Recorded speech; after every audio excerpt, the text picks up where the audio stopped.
Welcome back to the Vendor Table, presented by Aeon University, the place where photographers go to school and learn from industry leaders with online courses geared to inspire. Check them out at aeonuniversity.com. Lauren. What's up? How you doing? Pretty good. Yeah? Yeah, it's sunny out. It's beautiful out today. Weather is weathering.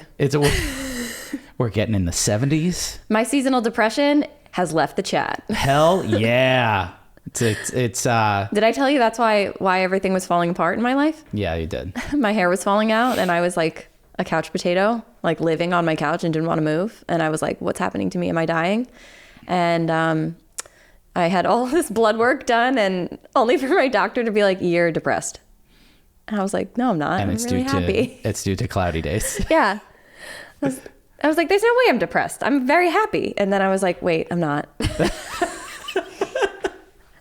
love how you can laugh about it now. Let's laugh about it now. I feel better now. You know what I did? I got a puppy. That's right. You got a puppy. Congrats. I did. I know. Like, how's that going?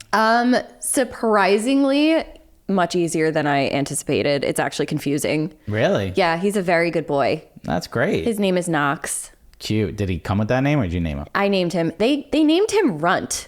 Oh, yeah. He was the smallest in his litter. And I feel like that's just like kind of like naming a disabled person after their disability. Oh my God. You know what I mean? Wow.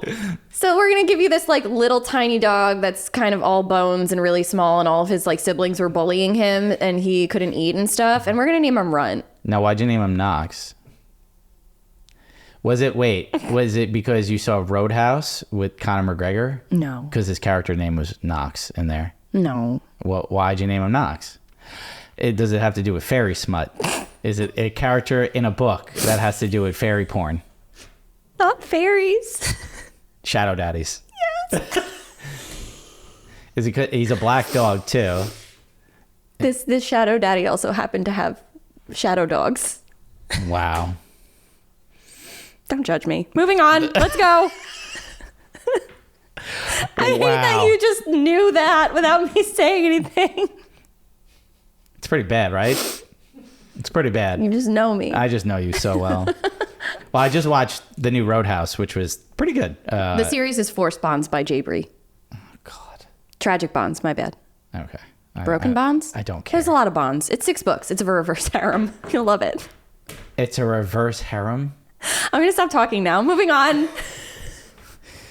So if we ever do a Patreon, this is my favorite idea. like, would you guys want like Lauren to read fairy smut to you? It'll be like a bedtime story.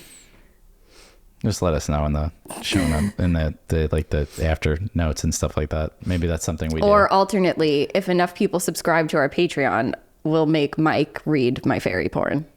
Yes, I said we're planning on doing something with either a Patreon or a little bonus for people that want to like tune in and stuff like that. We're gearing that up. For reference, the book is Akatar, A Court of Thorns and Roses. I'm not just reading porn. It is a book. It's great. And if we hit a certain amount of subscribers, if we do launch it, I was like, one of the goals will be Mike will read the fairy smut. I'm so excited. Please subscribe. When we set it up. Well, okay. we're going to get into it. Okay. We actually have important things to talk about today. Do we? Yeah. Okay. Right? Yeah. Okay. Well, we're back. We're going to be talking today all about social media content and how it's evolving the wedding industry. Ooh. Womp womp. Womp. Oh, God. I know. It's not a topic we love to talk about. Yeah. Social media is so very useful, but also... so toxic. So awful. So toxic. I saw Nathan Chansky like post a thread the other day, and it was basically like so many people complaining about the platforms that they're complaining on about tools that have been very helpful in their careers. And I was like, God damn it. Why is he so right? He is so right. We should have him on. So spot on, nail on the head too. And it's just like, yes, we live to complain sometimes. I think that's true. Like I saw a lot of photographers complaining about reach and stuff like that and engagement on social media. And I get it because, yeah, like the algorithm sucks ass and it is toxic, and like it's like, oh, I want to reach as many people, and I want to do this, and I want to grow my account, and I want to do all this stuff. And I get it, because it can be disparaging, but also think about like how many clients did you book from that, like through the years, you know? I mean, Instagram is where I get the majority of my leads. Same. Yeah, 90% for me. And I don't necessarily think that the algorithm sucks ass. I think it's just that it's incredibly unpredictable. Yeah. And we as human beings need to be able to, we latch on to the predictable. Sure. We want to know what our next move can be. Yeah. So when it changes, we freak out. Yeah, I agree. I think it's very interesting to see the evolution of, let's just say, Instagram now, where, you know, we've seen it evolve, where it went from a photo sharing platform to, you know, sharing cell phone photos, to then people were uploading their professional photos. And that's where Instagram photographers really kind of took off and built an audience and a core base and everything like that, to incorporating stories and then incorporating reels and videos and stuff like that. Now you could do Instagram lives and you could do all of that stuff all on this one platform. And so you have a lot of tools at your disposal to utilize as a vendor, as a wedding photographer, as a, you know, anyone in the industry. Anyone. And I think it's really important to embrace it, but also, you know, be mindful that it might not always work for you. And not to say don't get frustrated by it. I know it's hard to build one up. Like, example, we built the vendor table up in a year to what it is today. But what we did was target a certain demographic and go after it consistently every single time. And yes, people are like, well, you just post spicy hot takes and, like, you know, you use trigger words. Yeah. Yeah, that's what we do. Yes. Yeah. That is, yes. Yes, that's the sauce. You want the sauce? That's the sauce.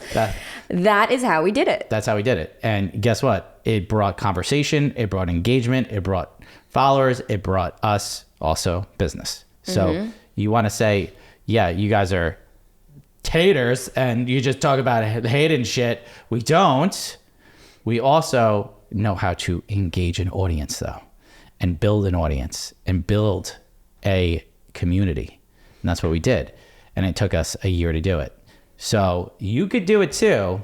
It's just a matter of figuring out what you need to grow it. And yes, using the tools that these platforms give you, whether it's Instagram, Threads, YouTube, TikTok, you name it, figure out what people are liking the most out of them. So, for example, you know, Instagram is saying now, like, Reels is the thing, okay? And it's not about, you know, the likes, it's about the views, and it's like about the shares and all that stuff, which is true. We've seen a shift in our content personally where, you know, we are seeing, like, you know, might be less views, but like it might be more likes. And then when we see the ones with more views and it's more shares, there's so much that goes into this shit that's so weird. And like, I don't like, personally, like, I do have a marketing background and I love figuring out the algorithm. And I don't. Yeah. I'm technologically dumb as fuck. I just kind of tell her, like, which one do you think would look good? We go over, like, what we're going to post and stuff like that. And then, like, we kind of... If you ever wonder who's posting shit, it ain't me. It's usually me. She's the one answering the DMs, usually. Yeah. But I will tell you guys, like, you have to target the demographic, like, according to the platform.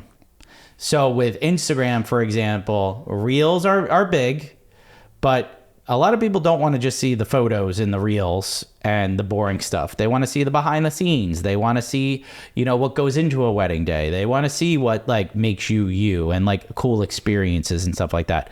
Like the setup, the like setup to the shot. Those things, like, people do love because it's like, you know, it's like the before and after. Like seeing that result kind of transpire is always cool. Same with TikTok. TikTok is, I think, a little bit more goofy, a little more funny, silly, where you could, like, you know, showcase the stupid of everything. But some of our best Reels and TikToks, like, you know, were the easiest ones to make. Like, personally, like, I think I talked about this, but, like, the one that got me 3 million views was me making faces at the Kardashian wedding photos. Mike's reaction video. It took 30 seconds to make that. It got me 3 million views. It brought me no business. Exactly. But like, so like, do you want to make content now for other people in the industry, or do you want to make content for potential clients? I think that's where things are getting blurred in our industry right now. We're honestly seeing, us personally, you and me, are seeing a lot of photographers or other industry professionals following us from the podcast. And you have to think like who you're creating your content for. I want to create my content to appeal to my clients, but at the same time, those views can be useful. So it's difficult. You're like towing a line of trying to figure out who to appeal to most. Yep. But as a professional on your business account, it should always be the clients. Yep. And I have noticed that the ones that do best on my end are the ones that show myself. Sure. And I think that's where, you have to toe that line is you show something that's relatable to your field, but also relatable to you. And you can do both. Like you can create content that appeals to other photographers and also appeals to your clients. Exactly. So you don't have to like settle on one or the other, but it's important to know like what's the point of making content? As an influencer, it's to just get out there. It's to get out there and get brand deals, right? As an influencer. As a photographer, it's to get business. Exactly. So for me, like I used Reels as a gateway to get people in the door, show them my work and the pretty stuff, the photos. Okay. So, but yes, you could sometimes attract the wrong clientele. Right. You could attract, I don't want my work to really be seen all by photographers. I want them to see by clients, potential clients, like couples, like ones that are looking to get married, because that's what I'm trying to attract. So you do have to toe that fine line. Be funny, be relatable, all that stuff. There was a really cool reel TikTok from a photographer that brought his 9-year-old daughter. Oh, I loved that. To a wedding. I forgot their name, but we'll have to link them in the show notes and stuff like that and show the video. But he brought his 9-year-old daughter to the wedding, and she was like really interested in it and showed like the perspective of her being at the wedding, capturing. She was super into it. I loved and then that. Showed the photos that she took. And I was like, damn, this 9-year-old has game. Yeah. Passion, all about it, like taking interest in their parents and what they do. I absolutely adored it. I loved it. And I love that the couple was open to it too, because you got to think like he probably asked the couple like, hey, can she come and take photos and stuff like that? She's 9. She's very into it. She's very passionate about it. She'll be professional. And I just love that. And he showcased that. That appeals to both ends, though. That appeals to the photographers, the other vendors. That appeals to clients who may be seeing that, clients who might have kids. Like that appeals to everyone. So I feel like something like that is relatable to parents. It's relatable to people who are thinking of having children. It's relatable to the photographers who might be parents. Like it's just overall, that was a great reel. Yeah, it's such a great reel. There's I see a lot of those that kind of relate to the content we're producing, or like it relates to like the process. Yeah. Like there's another one, I forgot his name. I think it's Josh something. He follows us. But he does like a 360 camera on his hot shoe and shows like the perspective of like him talking to the clients and how the process is. Love his stuff. Absolutely love it. And he's gone viral, and I think he's got like 50 to 100,000 followers or something like that. But he's showing the process of like how a wedding day unfolds, like from the photographer perspective. Is he Australian? Yes. Oh my God, I love him. Yeah, he's great. He follows us, by the way. Love him. So I was enjoying like his content because it's relatable not only from the photo perspective, but also the client perspective, because they're seeing how he interacts with the couple and how he makes jokes. He's funny. Very relatable. So I love that stuff. Like I think that's if you're going to make content in 2024 as a wedding vendor, you have to keep things like basically on both sides of that spectrum, of that line, the client side as well as the vendor side. So if you make things super relatable on either side, you're going to have both kind of flock to it and engage with it. And that's what you want. That's the best. That is That is the algorithm summed up in a nutshell, attracting both sides. And I'll be the first to admit, like, I am still figuring this reel thing out. I am actively working on trying to do this. Just bringing yourself to create one is an ordeal for me. They're so annoying. It's an annoying process. It's not easy. You have to do multiple takes, especially if you're doing these like lip syncing type things with like background audio that you're trying to sync up and make it look like you're talking. That shit is hard. It is not easy. You have to listen to the same audio over and over and over again. Just like this audio sensory problems that I have. I told you, sometimes it's not easy to get through for me. But the ones that have done the best for me are not the before and afters. They're the ones of me being me, which is unfortunate.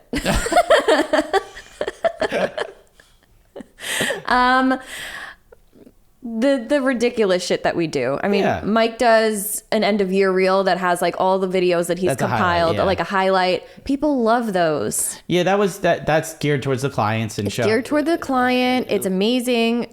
Mine was pretty similar. I did a couple of videos and then I put in the work. So it's just navigating new territory here for everyone. I counted. I think I made 15 reels last year, and they were like, okay, like some did really good, some didn't. Yeah, I just made one a few weeks ago, and it was like it was kind of a quip back to our like a clip, like throwing the boxes out, throwing the camera boxes out, which I finally did. I finally threw them out. But I made a reel recording me throwing them out and like making a face after I threw them out. And I really threw them out. Like I really got rid of them. Yes, I did. Okay, sure. I got rid of them. You won't find them in my house. Fuck you. But I finally got rid of the boxes. So I recorded a video. Very relatable. 90% of the people that commented were other photographers. But I made that for photographers. But I had a lot of clients chime in. They were like, oh my God, I have that with like my computer boxes. You appeal to the hoarder community. Yes, exactly. So, you might have like a couple in there that are, like relating to you and stuff like that, but they might already, like they were already my clients. So, I made that one for fun, but I knew what I was doing in making that. That was geared towards the photographer. Now, if I'm going to make reels and content for, clients today, it's a little harder because you're trying to find that, toe that line. So I like was thinking about ideas of what I want to do and all that stuff and what I want to make and how to get my face out there and stuff like that. It's hard, man. It really is. Like, it's not easy to come up with original content either. No, it's really not. Like, I think it's like we live in a copycat society. Everybody is doing things. Like I love AJ, like we had AJ on, AJ the videographer.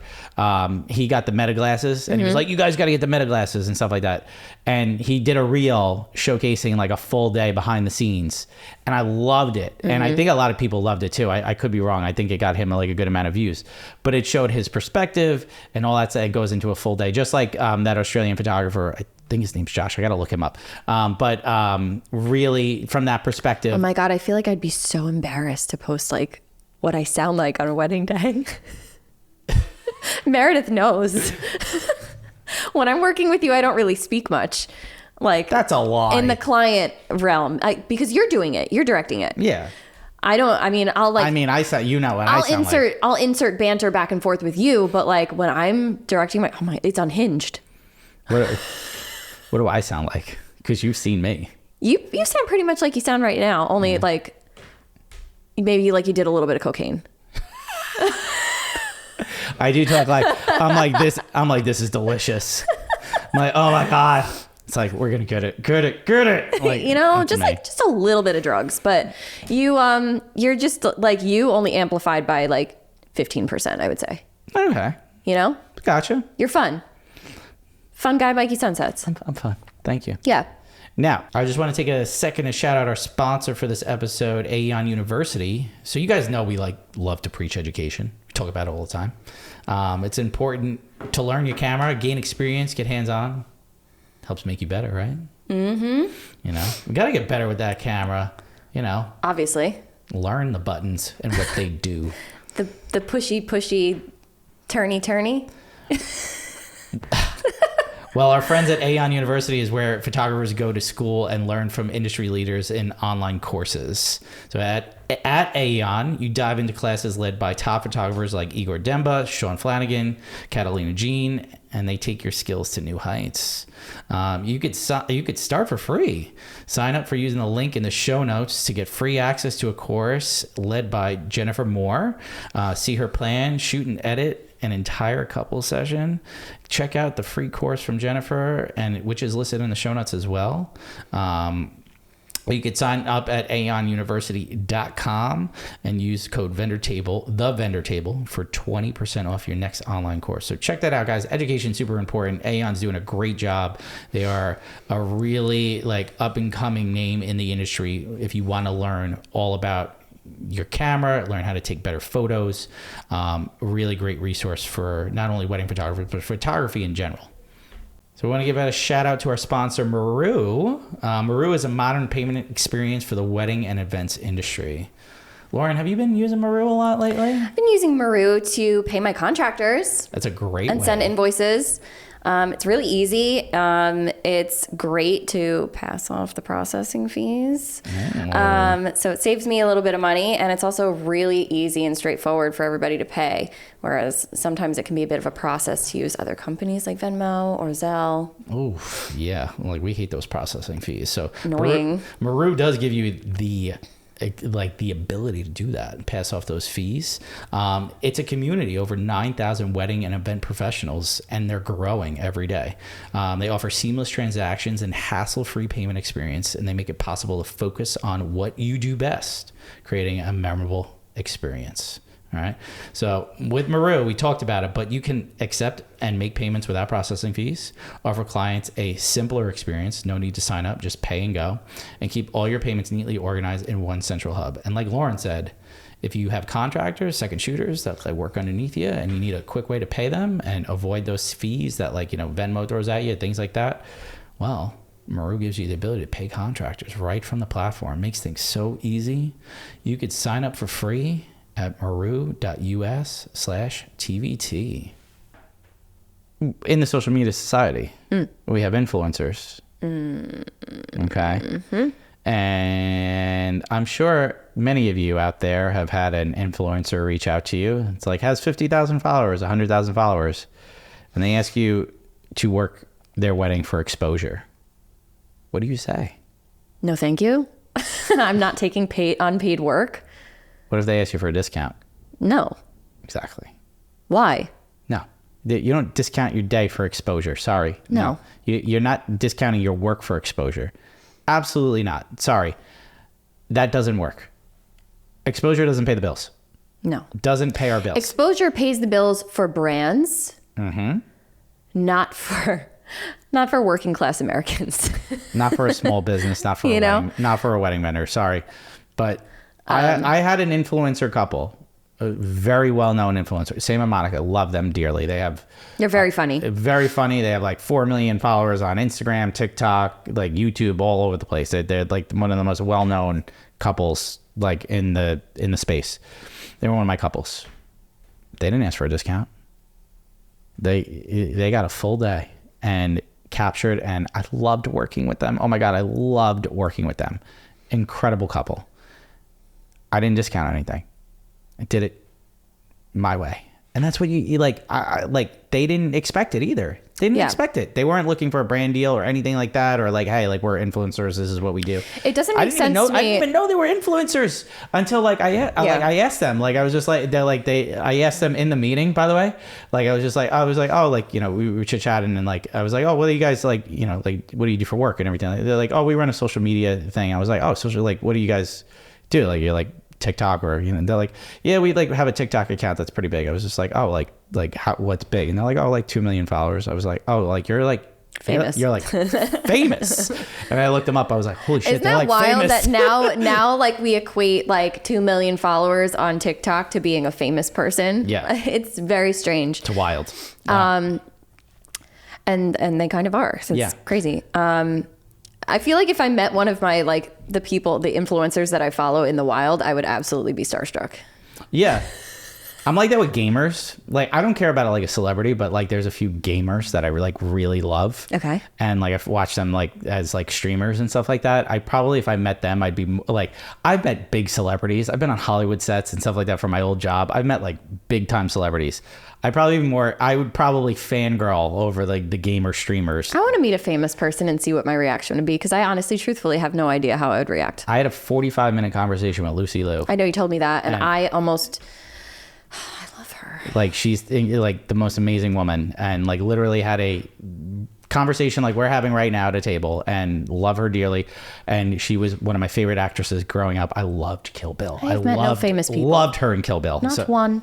So, but I don't think you should ever ask for one influencer should never ask for a discount. But if you are a wedding vendor and you are like approached by an influencer and they ask for a discount and they say, well, I could get you this X amount of exposure, the best reply is exposure doesn't pay my bills. Yeah.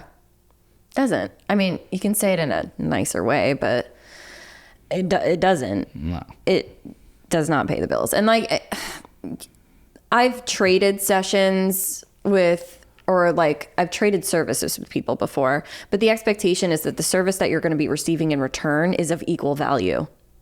So you're getting something in return that makes sense. If what you're relying on from an influencer is unreliable in terms of what you're going to be receiving back, you may receive nothing in terms of exposure. Yeah. Somebody might look at the pretty pictures and not give a shit who took them. They're looking at the person in the photos. Yep. That's it. That is it. So, I mean, at the end of the day, that's where I stand on that. I will not take free work. Yeah.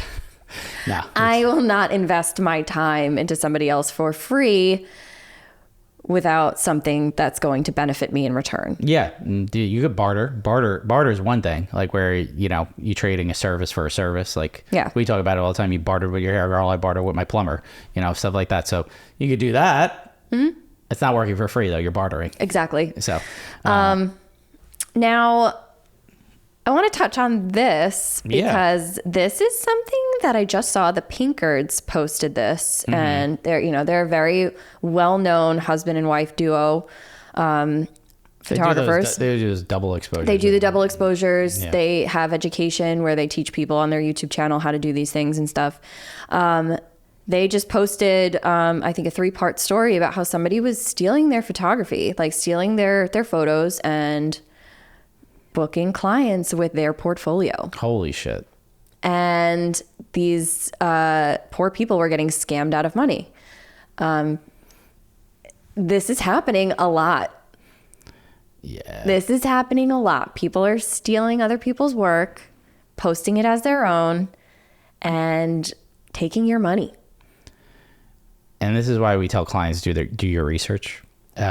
Because of the fact that, it's very easy to create a website with somebody else's work and pass it off as your own with no experience. And the person shows up with zero experience. That's why we ask, some photographers might hate this, like sending a full gallery. Yep. I absolutely never hate this. No. What is the problem sending a full gallery to a client so that they can see what they're getting into? When a client asks me like, hey, can you send a full gallery? I'm like, yeah, here's 5. 100%. Here's 5. Take a look. Like, what if you're a photographer and you are saying no to sending a full gallery as a client? That's the biggest red flag you could get.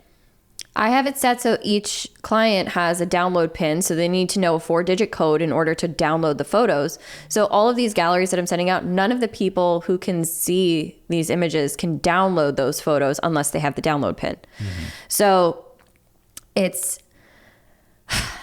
very sad that this is happening, but there are a lot of scams that are currently going on in the wedding industry. So many. And we'll get into like some I other just ones. got a notification that somebody tried to hack into my Instagram last night. Yeah. So stop that. Whoever you are, knock it off. Don't do that. It's not right. You dicks. This is why you keep 2-factor on your Instagrams, by the way. Like, on everything, keep 2-factor. I also periodically change my password on Instagram because I'm terrified of losing it. That's always good. It's always good. But no, I think it's important to do your research, especially as a couple that trying to find a wedding vendor, this is why, you look up reviews. This is why you look up experiences. This is why you join certain things like bride groups. As toxic as they could be, sometimes they do give good advice and good experience. This is why you research, and you want to see those reviews, and you want to make sure they're real. And this is why you meet with them. Yes, and you meet in person. Meet like in person, virtual. Video call. Like I don't like phone calls because of the fact that people can't see me. I want them to know I'm real. I want them to relate to me, and I also want to see them. So being able to do that is like reassurance to the couple, like that, hey, I'm real. I'm going to show you a couple galleries. Here's my whole website. Here's the back end of it. This is what it looks like. Here's, how a full gallery works. And I'll show them that, because that is very important. And it's scary that people can get away with something like this. Obviously, I believe that they can pursue legal action for this. Sure. 100% can. It's just reprehensible, really. Like, if I know we have a lot of people that listen to us, but like anybody who is listening to us who has even an inkling of doing something like this, go fuck yourself. Yes. Stop that. Like, stop trying to steal other people's stuff. Stop it. Taking inspiration from somebody is fine, but like, you're going out and literally stealing their work. Yep.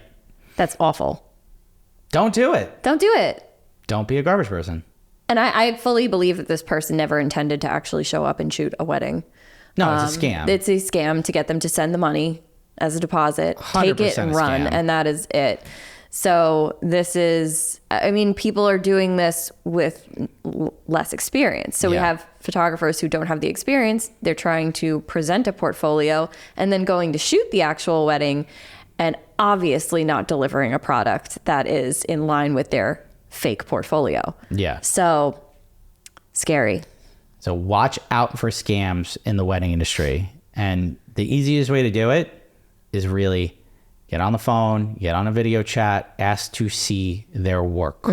Whether they're a photographer or another vendor, like, see their work. See the full gallery. If they're a photographer, see a full film. If they're a videographer, go to their shop. If they're a florist, meet with them in person. If they're a planner, and read reviews, check out everything, because if you don't, you're playing a dangerous game. Very dangerous game. It's wild out there. It is. So while social media is a great avenue for us as wedding vendors, scary as fuck. It's very scary. It's evolved a lot in the last 10 years. I just remember that, it was nothing like this 10 years ago when I got married. And like, it does influence us, like, right. As a society, as a culture, like we talk about, like we talked about it in previous episodes, but like, how it influences people to like want to one up each other. When did Instagram come out? When was it launched? Oh, it's like it's like the 2010s, 2012, maybe. I don't know. It was 2010. Yeah, something like that. So it's been out for a long time. How long has Instagram? But I 2010. 2010, so 14 years. So Instagram's been out for 14 years. I've had Instagram for 14 years. I don't think I'd create an Instagram 14 years ago. I did. Yeah. But it's been out a long time. You could scroll all the way back on people if they didn't. I've had Instagram for 14 years and I only have 9,000 followers. So just so you know, in the grand scheme of things, I don't have that many followers. I've had it for 14 years. 14 years I built this. I don't think the number doesn't matter. We talked about this a lot. No. It doesn't matter. And I think with content evolving and things like that, like we talked about this in the earlier part of the episode, but who are you making content for? Mm-hmm. Are you making content for other photographers, other vendors, like people in the industry? Are you making for your clients? Ultimately, make content for yourself. Mm-hmm. If it makes you happy, that's all that matters. That was lame. That was very lame. But it's true. It's very true. I mean, to be honest with you, like when I create a really good shot or I do a really cool shot and maybe it doesn't pop off on Insta, yeah, do I get down a little bit? Sure. Like, okay. But I love that. And then I look at it in my portfolio. I'm like, yeah, that's a pretty good shot. That stupid reel, that golden hour reel that I posted had over 20,000 views. The box one that I did has 36. I don't understand. Stupid. I didn't think anything was going to happen. Yeah. So, just people love you and your search for golden hour light. That apparently people don't like golden hour photos from a previous episode. I'm still hating on that one. No, sunset, Michael. Don't come after Mikey Sunsets. Just saying. All right. Well, this has been I don't know if we actually just like kind of talked around in a circle the whole time, or if we actually said anything like important, or I think honestly, I've seen the most success, me personally, and we have this conversation all the time, by injecting your personality into your content. Seems to go a long way. The people that you follow that do this are generally doing really well. And your clients, your peers, other members of the community are also going to enjoy it. Exactly. So put that personality in your business. Yeah. Showcase yourself. Do that. Yeah. Show everything on. It's all good. It's all fun. It's all great. Smart people conversation. And you should do that because, in all honesty, people get to know you and they will relate to you more, as well as, eventually they'll see your work and they'll love you and it and everything you do. Yeah. Unless they're trying to steal your shit. Yeah. In which case, sorry. Then fuck off. Well, Lauren, where can they find you? You can find me at LaurenO'BrienPhoto.com and at Lauren O'Brien Photo and the Fair Photog on Instagram. Mike, where can they find you? At Mike with Sarah Photo on Instagram, TikTok, as well as my website. And you find us at the Vendor Table Pod on Instagram, TikTok, YouTube, as well as our Facebook group, which is awesome and growing, and you guys should join it. It's popping off in there. And if you guys can, leave us a review on Spotify, on Apple, all that stuff. That would be really appreciated. We would love you to do that. We have a lot of good reviews on there, and we'd love you to drop us one if you could. If you don't mind at all. Only if it's good, though. Well, Lauren, it's been fun. We'll catch you next time. Okay, bye.